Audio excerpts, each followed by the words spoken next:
so happy to be here to see all of you. Are you awake? If you're not, do this. We just did it in our yoga class for 1 hour, 15 minutes. So wake up. Okay, now, what's so interesting about the concept of global connectedness is, can you hear me in the back? Okay, you can. Okay, now, I came to the USA when I was 22 and a half years old. I have to put that half there, it's very important. And I came to this, one of the most beautiful places on this earth called Hawaii. And when I came there, I had never been out of India as a foreign student. And what was the most enticing thing was that suddenly I was thrown with close to 1,000 students. 500 of them were American students. Other 500 students were from 51 different countries. And that's almost those days 1/4 of the globe, all the countries put together. Almost as I introduced to these people. And all of these people were from China, Japan, Korea, Philippines, Australia, all the Pacific Islands, Tonga, I've never heard of them, or Tuk, or the Fiji, and Micronesian Island, all the way from people from Australia, New Zealand. And the best part of this was that we were staying in the same dormitory. There were 2 dormitories, one for females, another for males, okay? So we were living with these people, but we had one snack bar, huge snack bar. And it's like that table, there'll be 20 people sitting there speaking Chinese. Japanese was spoken, Hindi was spoken, Urdu was spoken, Tagalog was spoken, all these different languages were spoken. And every Tuesday and Thursday, we had what they called Asia-America seminar. So we'll pick up one problem, status of women in different countries, and we'll talk about it. And everybody came up with their opinion. We argued, discussed, and then we had heated arguments. And then after that, we went to the snack bar, sat down, shook hands. So for me, who was brought up in India, I felt like I was brought up, even though in a big country with 1.2 billion people, but I still had a very narrow perspective. I thought I came from one of the states of India called Punjab. And Punjabis are strong people. They do all kinds of things. They fought all the battles in India. So then I felt that I was a citizen of India, but being with the people from 51 different countries who shared similar problems, it took like 4 years to almost change that perspective, where I started thinking, I just don't belong to Punjab. I do not belong to India. I'm not a citizen of any country. I have no citizenship. I do not belong anywhere, but at the same time, I belong everywhere. I'm a citizen of this earth. And that's the first experience of global connectedness. It was just an experience because I was exposed to all these people whose colors were different, So I started thinking in my philosophy classes that though we look different, we speak different languages, but we are created by the same, whatever the ultimate being is. It's an artist who created all of us with the same brush, but with different colors. And that was the first kind of view which came to my mind. And before I left Hawaii, the chancellor of the university, like our president, he asked me the question, so what is it that you have learned here at this center? I said, I came here thinking I possessed that citizenship of India. I lost it. He said, really? So what did you gain? I said, I gained something much more. I became a citizen of the world. He said, oh, thank you. And fortunately, at that point, We were also having cultural programs in different countries. The last weekend, we had a wonderful kind of program where people presented their cultural program. There will be an American program, and we could participate in it, or Chinese program, or an Indian night. So we could have these cultural programs, so we started learning from each other. So anyway, it was still an experience of global connectedness, but I was very fortunate. Maybe my good karmas were paying off. And at that point, SUNY Oneonta was just starting. Rockefeller had just bought up all the 64 campuses and changed the name to SUNY system. Oneonta was one of those teacher training colleges. And they were looking for somebody to make this college into a liberal arts college. And they wanted to have a philosophy department. There was no philosophy department. I was 26 and a half years old. 4 years before, I was just a student.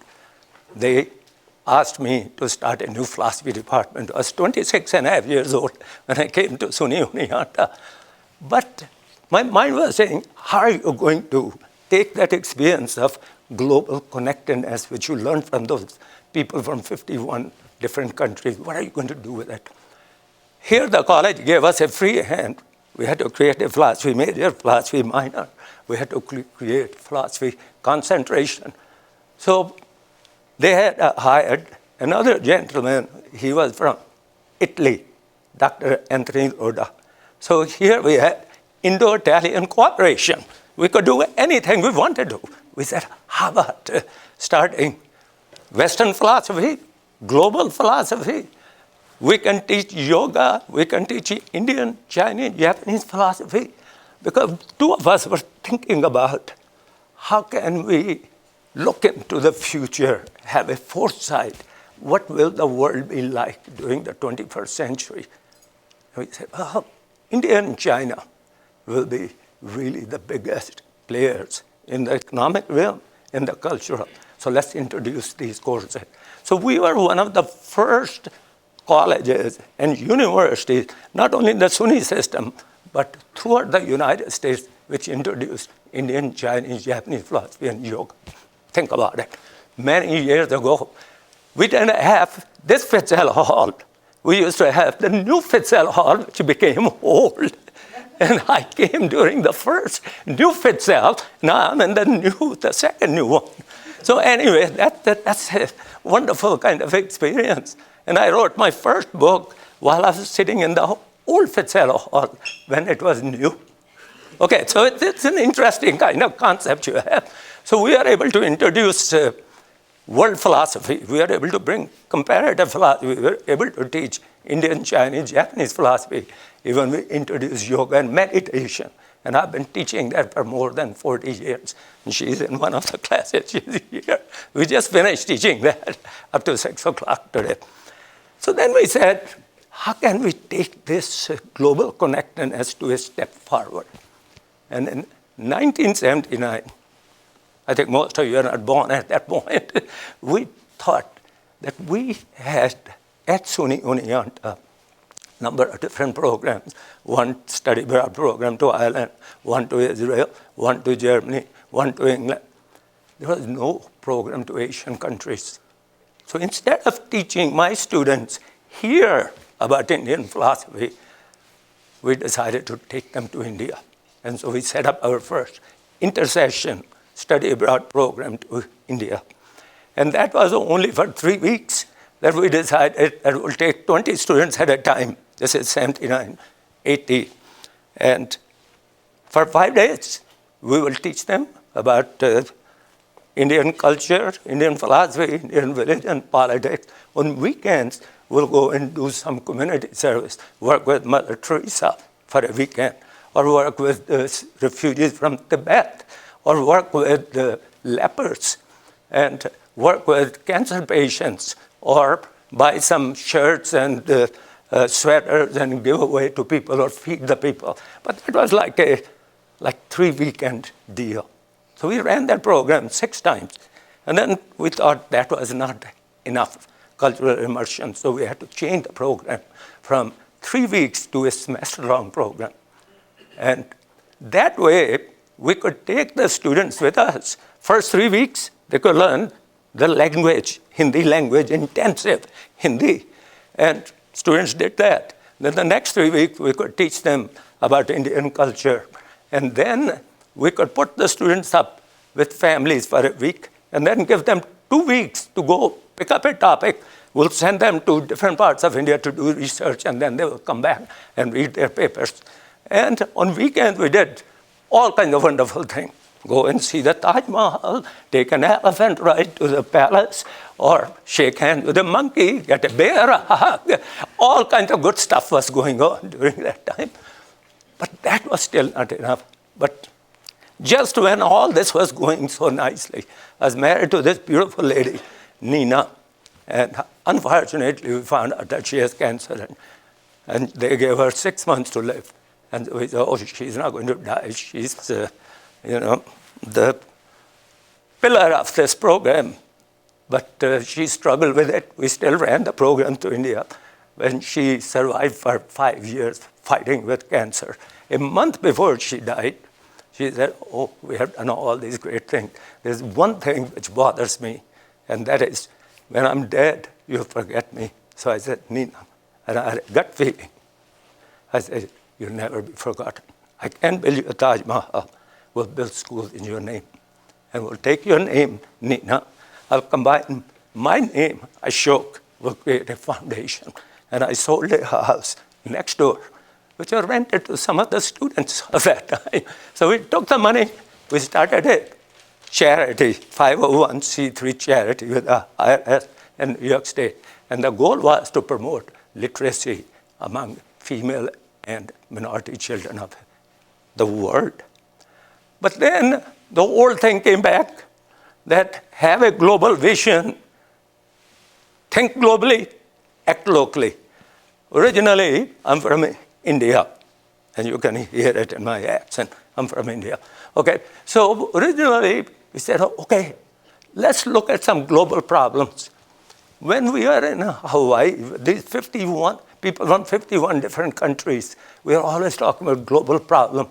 And one of the big global problems was illiteracy among the people of the world, and especially illiteracy among the female children, because they have been neglected throughout the history of humanity. Doesn't matter what country we are talking about. But India became a kind of focal point, because when we were visiting different villages in India, we found some of the villages, the literacy rate among the female children was only 17%, and male children and minority children was 27%. We had to do something. It was a global problem. And we thought about it, that we can do something. But I was still going through the death of my spouse, and we built the foundation, but we had no kind of direction. And fortunately, I met one of our professors, Dr. Suzanne Miller, from the education department. She had been a Peace Corps volunteer, and she had built a school in one of the South Pacific islands called Tuk. So I talked to her. Her office was next door to mine. I said, I have to do something with this program of ours. We have been going there to India. Our students are wonderful. They are learning so many wonderful things. There is so much cultural immersion. But we are just like tourists. Even though we did a lot of things on weekends, but we are still like a tourist. We want to leave a legacy for Sukho, legacy for the student. And she said, well, we have built schools. Maybe we can build a school in India. And let's change the program from just semester-long program to India to learn and serve in India. Part of the program will be learn about India, and then the part of it will be do something. So anyway, that happened in 1996. We had already run a total of 12 programs by that time. We had taken more than 120 students. Or I should say, more than 200 students by that time.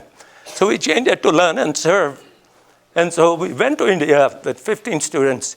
And here we were in this remote kind of village of 10,000 people in the middle of this state called Rajasthan. And again, the literacy rate there was really low. because I got my education in that place, in a top-class university, like our MIT. And there I used to go with students to teach some of the elderly people, and we found out that they needed help. So we are in this village called Dunlord, and Linda is going to show you this. So what we did, we found there 50 children walking around in the street, unwashed, unclean. And they had little trays with them, and they are running after these cows. And cows made these big plops, and they're running after picking up these plops. And I stopped one of them. I said, so what are you going to do with this plop? Oh, I have to take it to my mom. She's going to mix it with hay, and we're going to make cow dung cakes, and we're going to dry them up, sell them as fuel. Because India has 220 million head of cattle. So you can see how much of that cow dung you can accumulate. It's a fuel source. So we said, do you go to school? No. He said, oh, how many of you are here? He said, we belong to this untouchable class. We don't call them untouchable anymore, but this is a minority group. And I said, how many are female and how many are male? More female than male. He said, can we get together with all of you? So anyway, that's his story. I don't have the time to tell you all this story, but you can listen to. So we got together with them. I convinced the children, convinced the mothers, convinced the fathers that we are going to start a school for you. And Suzanne Miller and I, along with one of our older students, who have raised $4,000 by selling pizza and T-shirts. We had that money.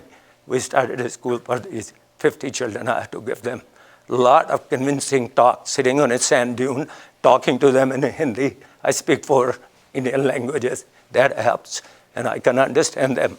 So we started a school with 50 children. One of the local women gave us a little room, and just free.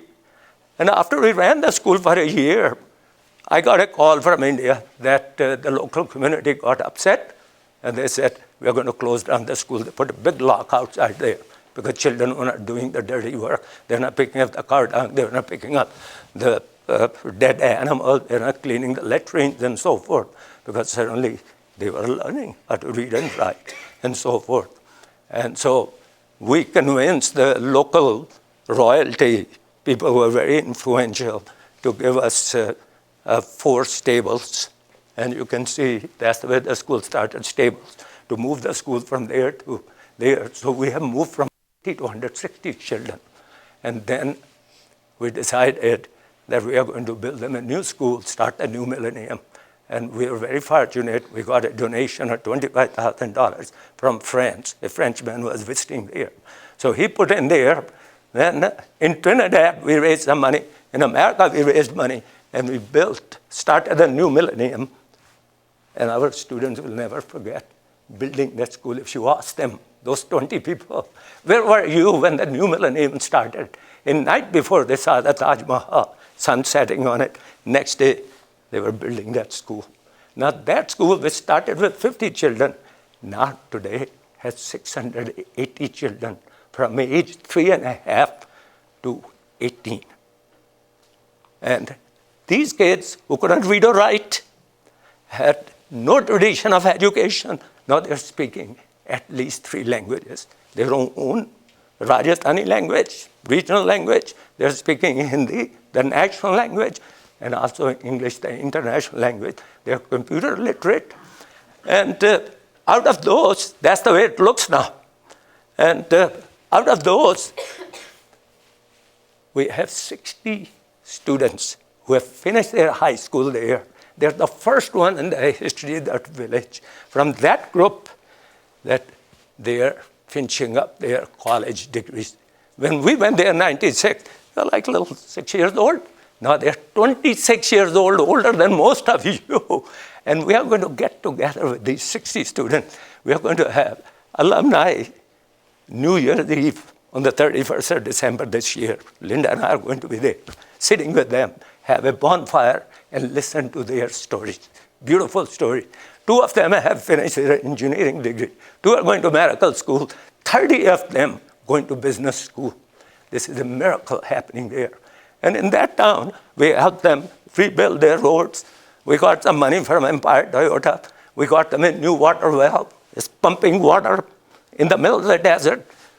You can see beautiful flowers and everything. That's the water well. Then, once we finished doing that, in 2001, there was a big earthquake in India, in the state of Gujarat. And we are in the glow of this wonderful accomplishments that our students build their character brick by building that school. So they are feeling very good about it.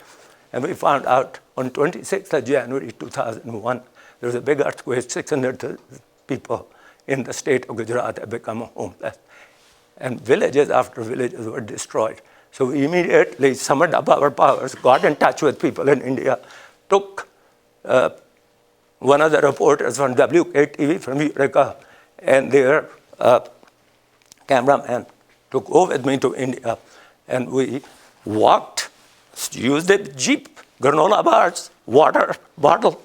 For 2 weeks we were running around all over trying to find out where they needed help. They needed help everywhere. So we adopted a village which was on the border of Pakistan and India. And we adopted it.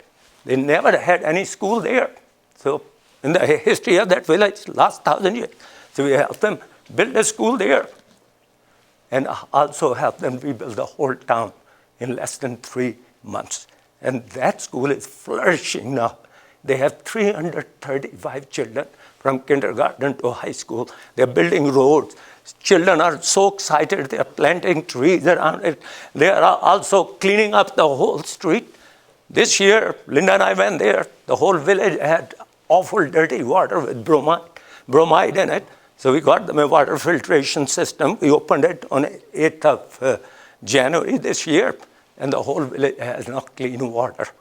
And we're trying to now work on giving them proper toilets. Nobody has toilets there, so we're trying to raise money to give them toilets. And then while we are doing this, one more thing happened. We met this wonderful guide in the city of Jaipur, the Pink City. And in this particular city, there are beautiful palaces, temples, elephant rides, and so forth. And while we were talking to him, and he said he was an artist, and he was trying to preserve the ancient art of India, stained glass windows. But government was not helping him. And he wanted to pass on this knowledge to the future generation. And we said, okay, how much will it cost? Just talking to him. He said, it will cost $20,000 to build a school, to pass on this information, this knowledge to other children and the future generation. We said, okay, you have $20,000. You get, and all that money came from the Ninash Foundation. And the money raised for the Ninash Foundation had its own story. I sold my next door house. We started the foundation with $50,000, and it's a 501c3. Then Linda and I got the children from all the local schools, that is elementary schools, involved. And children went on pizza sales, ice cream sales, and a T-shirt sale. They learned about Indian culture and so forth, and they raised money. And Linda, along with this, Linda started a beautiful program, and that is just not only to help the children, but to help their parents who come from very, very poor families. And so she started raising money from her friends and with the help of children from all the Oneonta City School District and Cooperstown, so that we can buy milk-producing goats and give them away to the poorest of poor families. And the local people had to find out who are the poorest of poor people. And so far, during the past 6 years, Linda has been able to give away more than 220 goats. And a goat gives milk, and it gives cheese, and it gives all kinds of wonderful stuff. The only condition we put there is they can't sell the goat. Secondly, they cannot kill the goat. They had to feed the goat very well so that it will give more milk. And if they have extra milk left, they had to share it with their neighbors and so forth. And if we have time, we can show you that videotape. So now, we have taken from 1979 to 2014 a total of 300 students, 12 faculty members, even the former president of SUNY Oneonta, Alan Donovan, who came with us.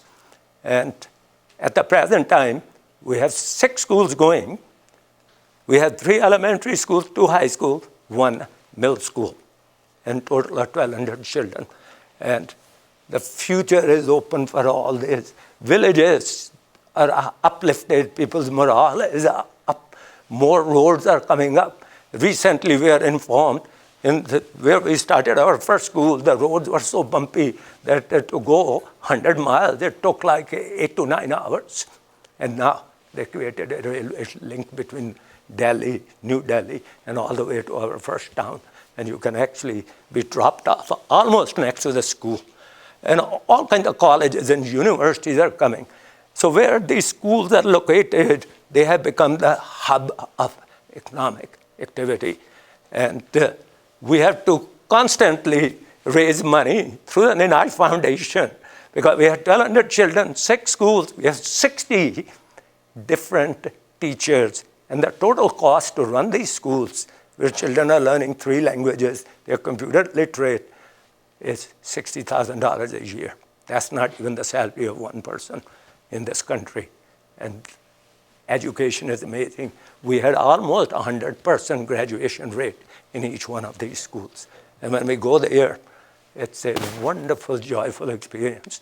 And the students who participated in this program, I'll give you an example. One of them studied Hindi. He is now he's an American, taught school there from Minnesota. He now writes Hindi dictionaries. He has created a travel book, Hindi book for travelers. If you want to go to America, from America to India, you use his book. So you can converse in Hindi. He's working on an encyclopedia, Hindi, English. Another student who went all the way to Mali, Africa, he built a whole clinic, medical clinic, which serves more than 500,000 people. Another one is Director of International Studies in Minneapolis, Minnesota. And then we had a lady who listened to, like you're listening. I was in Amsterdam speaking, and she started creating children's books, how even children, little hands, can make a difference in the lives of so many people. And she has been able to sell these books, sends money to the UNY Foundation. And 100% of the money which comes to the UNY Foundation goes towards building these schools. So we have involved children from all over Oneonta and Cooperstown. Most of our students from SUNY Oneonta had helped us to build these schools. And while they were building these schools, they also built their character brick by brick. So how much time we have? A few minutes? A few minutes. Huh? 3 minutes. Okay, so can we show that videotape? Just to get a kind of idea. Yeah. Just look at, this is one of the little things, but it has enormous impact, And go ahead. And just watch, this is just one of the 3 minutes, and then I'll conclude with something for you so that you can take it back with you. Some words of wisdom from a philosopher. Huh? Okay, so it's going through. Now, one of the things people ask me, so I have taught here for 49 years, built up the philosophy department with the help of very generous people. We built 6 schools there, and when people ask me, I say, okay, give us some words of wisdom. How could you accomplish this? And I say, if you have an idea, it starts here. Anything you ever want to accomplish, anybody who wants to accomplish anything, what I've learned from philosophy is it starts with a vision, starts with an idea. Even though the old saying is, we are equal in desiring the good. All of us are equal in knowing the good. We are totally unequal in doing the good because we do not believe in our vision and we do not put that passion into our desire. So I believe that you want to do anything, whatever your choice is, have a clear vision. Don't keep it there. Talk to other people, have a dialogue. If people criticize it, great, you're getting free editing job by the critics. Accept it, take it in. Okay, don't take it to your heart. So most of us have a vision, we talk about it. The next thing is needed. Put your emotion in it, put your passion in it, put your heart into it. And really color it up. Believe in yourself. Yes, I can. Yes, I can do it because I have the capacity. If another person can do it, I can do it. But that's not enough. Vision, articulation, and passion. Walk your talk. Do something about it. Don't wait for next Christmas. Don't wait for next year. Start today. And that's where it is. There'll be a lot of critics out there. They say, oh, it's a silly thing to do. That's what people from my family used to say. You have gone crazy going to America and you're helping all these people. Listen to them. They say, thank you for your comment and do what you think is right. And I think that's what's important. You can see this. No, please. I'm just filling up the time.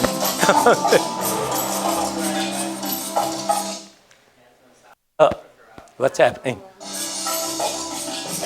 Be patient. That's the way things happen in India.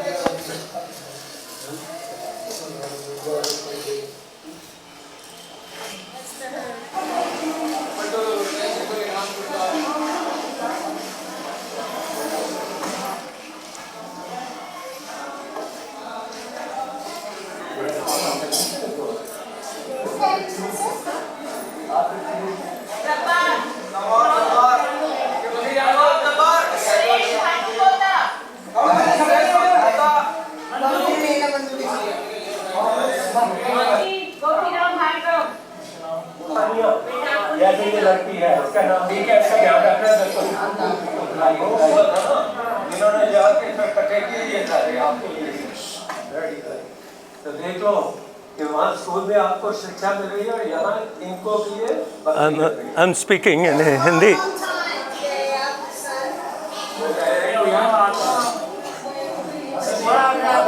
उनसे मित्रता बनाइए, उनके बैठ के चाय पीजिए उनके साथ। कोई बात नहीं, शर्म की कोई बात नहीं।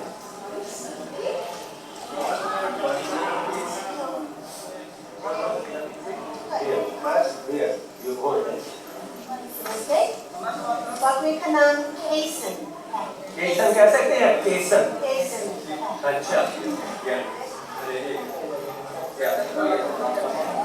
हाथ मिला लीजिए। बकरी को ले लीजिए।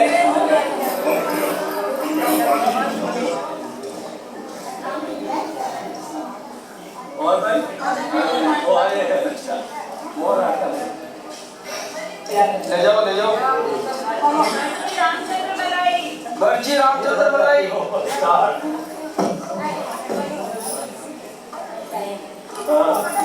लेके जा सकेंगे कि आपको साथ चलेंगे? आपके पास रस्सी है?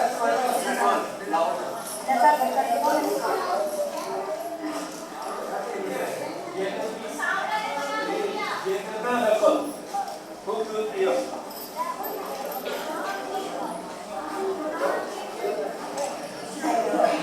बकरी का नाम रेना। इस लड़की का नाम रेना है। यही देखिए आपको। ये रेना। क्या आपके पास रस्सी नहीं है? अच्छा।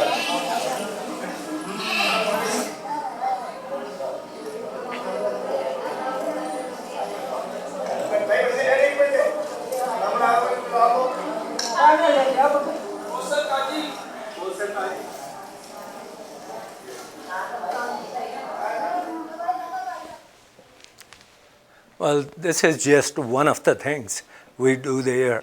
So I want to leave you with maybe another line or so.